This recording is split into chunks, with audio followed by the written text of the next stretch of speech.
প্রিয় ছাত্রছাত্রীরা, আজকে আমি তোমাদের নবম শ্রেণীর ইংলিশ টেক্সট লেসন 1 ভোলা গ্র্যান্ডপা বা টেলস অফ ভোলা গ্র্যান্ডপা এটি ইংরাজিতে পড়াবো এবং তার বাংলা তর্জমাও করে দেবো। আশা করি তোমাদের ভিডিওটা ভালো লাগবে। Lesson 1 for class 9 tales of Bhola grandpa written by Manoj Das. Bhola Grandpa and his wife lived at the western end of our village. Bhola grandpa এবং তার স্ত্রী বাস করত আমাদের গ্রামের একদম পশ্চিম প্রান্তে, শেষ প্রান্তে। এ লার্জ বকুল ট্রি ওভারশ্যাডোড দেয়ার হাট। একটা বড় বকুল গাছ ছিল যেটা ডালপালা তাদের মুড়ে ঘরটিতে পূর্ণ করেছিল বা ছাওয়া ছিল। In the bakul tree lived a small troop of monkeys, এবং সেই বকুল গাছে একপাল বানর বাস করত। Bhola grandpa and his wife did not mind it, এবং এ বিষয়ে ভোলা গ্র্যান্ডপা এবং তার স্ত্রী কোনো কিছু মনেই করতেন না। One moonlit night we are returning from a festival, একদিন চন্দ্র আলোকিত রাত্রে আমরা যখন একটা অনুষ্ঠান থেকে ফিরছিলাম। The road was long and foggy, দীর্ঘ রাস্তা এবং সেটা কুয়াশায় পূর্ণ ছিল। I was riding on village চৌকিদার শোল্ডার্স, এবং আমি গ্রামের যে চৌকিদার ছিল তার কাঁধে চেপে ফিরছিলাম। সাডেনলি ভোলা গ্র্যান্ডপা লেট আউট এ লাউড ওয়েল, হঠাৎ ভোলা গ্র্যান্ডপা প্রচণ্ড চিৎকার করে কেঁদে উঠল। Every one in our party was surprised, আমাদের পার্টির সকলেই বিস্মিত হয়েছিল বা দলের। উই হল্টেড, আমরা থেমেছিলাম। Enquiry reveal that Bhola grandpa had taken his grandson to the festival, এবং অনুসন্ধান করে জানা গেল ভোলা গ্র্যান্ডপা তার নাতিকে এই উৎসবে নিয়ে গেছিল তার সাথে। He had tightly held on to the 2 fingers of the boy, সে খুব শক্ত করে ধরেছিল তার দুটো আঙুল।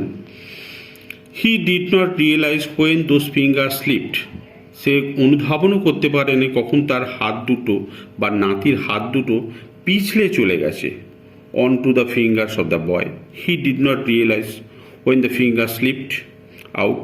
Bhola Grandpa was continuing as before. কিন্তু ভোলা গ্র্যান্ডপা সেই আঙুলটাকে বাড়িয়ে একইভাবে ফিরে আসছিল। Then someone asked Bhola grandpa what he was gripping.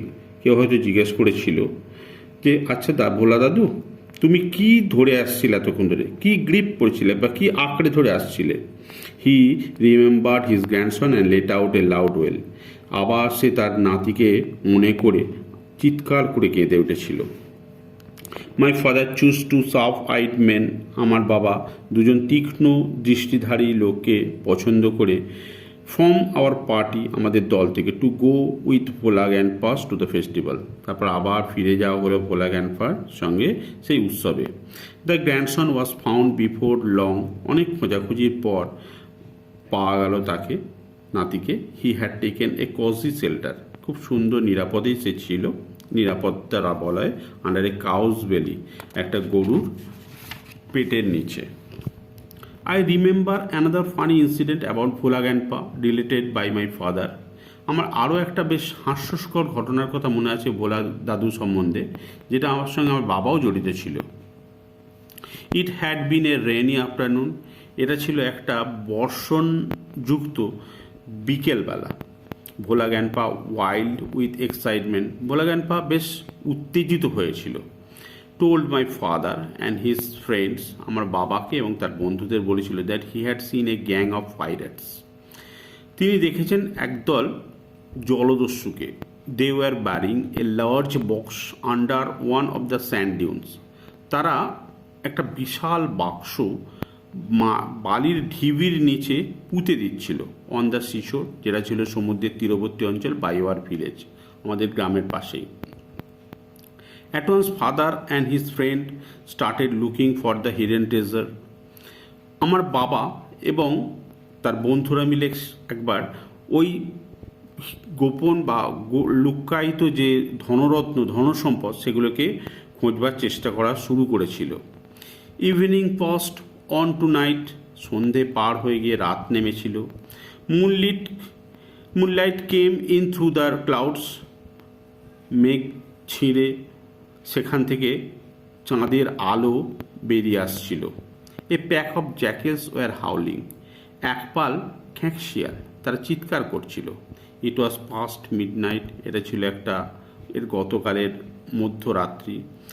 At this point of time Bhola confessed, ঠিক এই সময় ভোলার দাদু স্বীকারোক্তি দিল that there was no real treasure, সেখানে কোনো সত্যিকারের গোপন ধনরত্ন নেই। It was all a dream which he had during his midday nap, যে স্বপ্নটা সে দেখেছিল তার দ্বীপ্রাহরিক ছোটোখাটো একটা ঘুমের মধ্যে। Once Bhola grandpa had a great adventure in the Sundarbans, কোন এক সময় ভোলা দাদুর একটা খুব রোমহর্ষক ঘটনা ঘটেছিল সুন্দরবনে। In those day royal Bengal tigers freely roam the dense jungle of the Sundarbans, সেই সময় রয়্যাল বেঙ্গল টাইগার বা বাঘেরা ফ্রিলি মানে স্বাধীনভাবে মুক্ত বনাঞ্চলের মধ্যে, ঘন বনাঞ্চলের সুন্দরবনে ঘুরে বেড়াতো। People to care to move about only in groups, সাধারণত মানুষেরা দলবদ্ধভাবে এখানে এই সময় যাতায়াত করতো। পার্টিকুলারলি আফটার সানডাউন, যে সময় সূর্য অস্ত যেত, সেই নির্দিষ্ট সময়। One evening Bhola grandpa was returning from weekly market, একদিন সন্ধ্যেবেলা ভোলা দাদু বাড়ি ফিরছিলেন সাপ্তাহিক বাজার থেকে। Suddenly at a distance of about 5 yards behind him, হঠাৎ তার 5 হাত দূরে তিনি দেখতে পেলেন hear the growl of royal Bengal tiger, একটা বাঘের গর্জনের শব্দ শুনতে পেলেন। Bhola grandpa turned and found the bright gaze of the tiger on his face. Bhola দাদু যখন ঘুরে দাঁড়ালো এবং দেখতে পেল যে বাঘটা তার দিকে এক দৃষ্টিতে তাকিয়ে আছে। Bhola grandpa instantly climb up a nearby banyan tree, Bhola দাদু সঙ্গে সঙ্গে উঠে পড়লেন সামনেই একটা বটগাছের ওপরে। The tiger roared and circle the tree about 100 times, বাঘটা চিৎকার করে ডাকছিল এবং ঘুরপাক খাচ্ছিল 100 বার ধরে সেই গাছটিকে কেন্দ্র করে। Then it settle down under a bush without taking its eyes off him, তারপর সেই বাঘটি কী করলো, ঠিক করলো সেই গাছটার নিচেই বসে পড়বে, কিন্তু তার চোখটা স্থিরবদ্ধ করলো ভোলা দাদুর দিকে। উইথ নাইটফল, রাত নামলো, দ্য ফরেস্ট গ্রিউ ডার্ক, জঙ্গল অন্ধকার হয়ে গেল, অ্যান্ড সাইলেন্ট, নীরব হয়ে গেল, নিস্তব্ধ। Bhola grandpa could hear the tiger beating its tail on the dry leaves, Bhola grandpa হয়তো শুনেছিলেন যে বাঘটা তার লেজটিকে আছাড় মারছে শুকনো পাতার ওপরে। আওয়ার্স পাস্ট, বেশ কয়েক ঘন্টা কেটে গেছিল। ডন ব্রোক উইথ দ্য কয়িং অফ ডভস, সকাল হয়েছিল কিছু বন্য পায়রার ডাকে। ভোলা গ্র্যান্ডপা কেম ডাউন, তারপর ভোলা দাদু নেমে এসেছিল গাছ থেকে। There was a group of men on a mound a little away, কিছু দূরে একটা ঢিপির ওপরে একদল মানুষকে ভোলা দাদু দেখেছিল। Bhola grandpa climb the mount and requested the first man he saw for some water to drink. Bhola দাদু যখন সেই মাউন্ট বা বালির ঢিপির উপরে উঠেছিল এবং তার যে প্রথম মানুষটিকে দেখেছিল তাকে বলেছিল আমাকে একটু জল খেতে দেবে। The man had seen the tiger waiting, মানুষটা দেখেছিল তখনও বাঘটা ভোলা দাদুর জন্য অপেক্ষা করে বসে আছে গাছের নিচে। হি ওয়াজ মাচ বি উইল্ডার, তখন সেই লোকটি অদ্ভুত বিস্ময়ে অবাক হয়ে গেছিল। What is your secret that you simply walk past the hungry beast and it did nothing?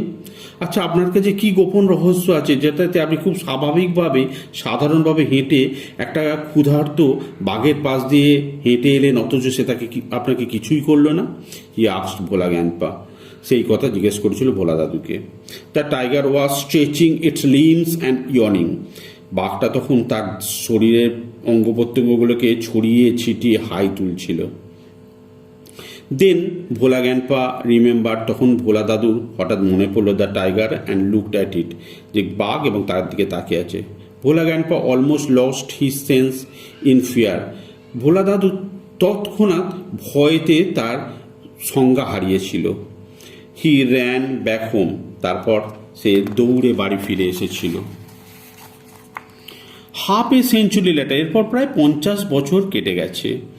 Bhola grandpa left us forever one morning at the age of 95, Bhola দাদু একদিন চিরতরে আমাদের সকলকে ছেড়ে ভোরবেলায় দেহত্যাগ করলেন বা পরলোক জ্ঞানের, যখন তার বয়স 95 বছর। His 80 years old wife lamented.